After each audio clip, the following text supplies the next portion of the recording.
This might be the game I'm most excited for this week. Texas at Texas A&M. Longhorns favored by 5.5. You make whatever decision you like. I just tell you, FanDuel.com is a place to make your wager at if you are so inclined. But when I think about this matchup, can you give me another game that would have these sorts of stakes? That would have this sort of negative passion? What I mean by that is not so much Texas wanting Texas to succeed and Texas A&M wanting Texas A&M to succeed. I get the sense between these two fan bases that they root against the other as much, or for some, perhaps even more, over the years as they root for their own team. I guarantee you, every single fan that is going to show up and be a part of the 12th man at Kyle Field on Saturday, last year in the college football playoff semifinal, was saying, "Go Dogs, we love the Huskies, hum Washington, go Kalen DeBoer." Guarantee it. Guarantee that we're all doing it. It's not, I'm not going to think about it. No, yeah, both programs think about each other a lot. The vitriol that can take place between these programs is incredible. 13 years it has been. Too long.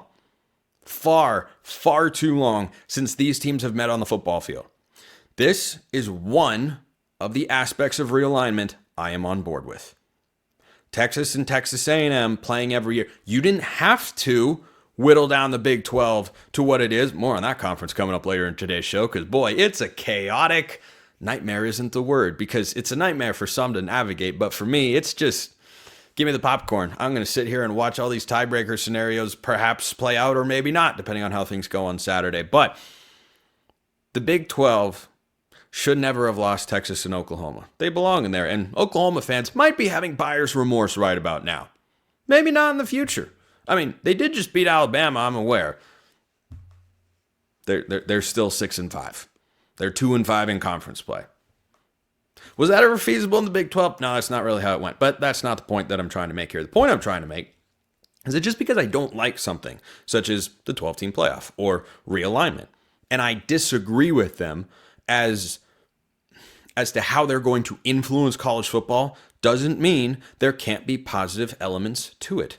If you make me a dish of food and you make me a lovely cut of ribeye and you served with it garlic whipped mashed potatoes and grilled asparagus, if you undercook the meat or overcook the meat, that's going to ruin the dish a little bit.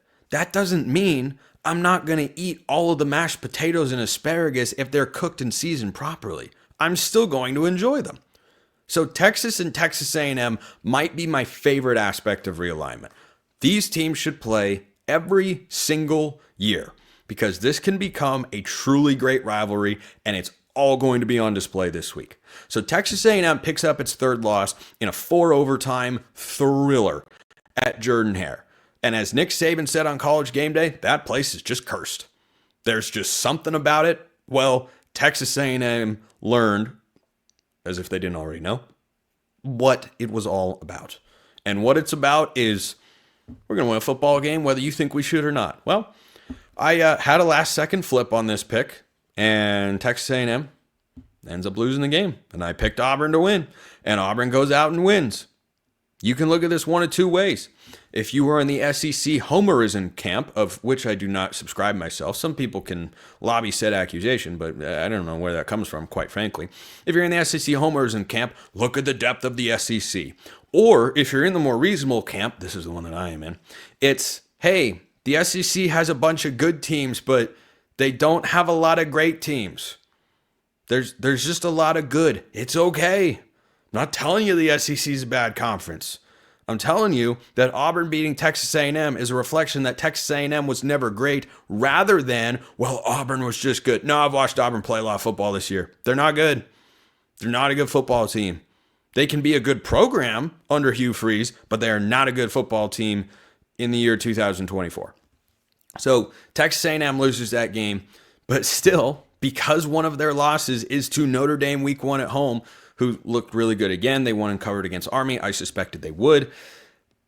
Texas A&M, this is not an outright lose sort of vibe following the loss against Auburn. Why? They can still get in the SEC championship game.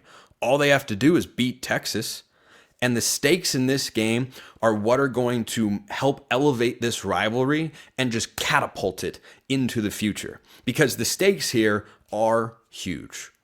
They're huge. The loser of this game could very well be out of the playoff. Texas A&M will be. Texas A&M cannot make the playoff unless they win this football game. Texas, on the other hand, just think about it. If they lose to Texas A&M and they end the season 10-2, they're not going to the SEC championship game. They're probably in the playoff. But remember that resume conversation that we were having about Indiana? That same sort of conversation should absolutely apply to Texas if they don't win this football game. I know it's on the road, hostile environment, good team. Not a great one, but a good team in Texas A&M. Texas should absolutely be looked at as a team capable of missing the playoff if they don't win this game. Now, that is dependent upon a lot of other factors. It's rivalry week. Things are going to get crazy. They haven't been normal the entire college football season. I don't know why you would think that is suddenly going to start this week when you've got an abundant number of rivalries across the country. So if it plays out this way or that way, yeah, Texas could still get into the playoff. But when I look at their schedule and what the SEC has actually been this year, not the perception of it, though I think that is starting to shift in some particular college football circles, a 10-2 Texas, to me, should not get into the playoff over, just as an example, an 11-2 BYU. Well, they'd be a conference champion at that point since they lost, but let's see if I can come up with it. How about this? Loser of the ACC championship game should get in over Texas. There. I said it. Miami, SMU, go look at their schedules. Who is SMU's only loss to? Oh, that's right. It's by 3 points to a top 20 team in BYU, who, yes, lost again this week. I thought they would. Why? Because Arizona State's a better overall football team. Arizona State, I'll talk about them a little bit more later on today's show. But SMU has handled business. Well, Texas has only lost the 2 games this year against teams that are ranked, so they have no quality wins. Hope you're not punishing Indiana too much in your mind for that and then wanting to reward Texas on the same front. So at the very least, Texas A&M can keep their own playoff hopes alive and make Texas's playoff future uncertain, while Texas could lock up a spot in the SEC championship game and completely knock Texas A&M out of the title game and therefore the playoff discussion, as they would end the season in the regular season 8-4. The stakes on this game are awesome. They're just phenomenally good. I said going into this, I hope both teams win out until that particular point. I almost kind of like this one more, where there is some finality to Texas A&M losing, and they're 100% done.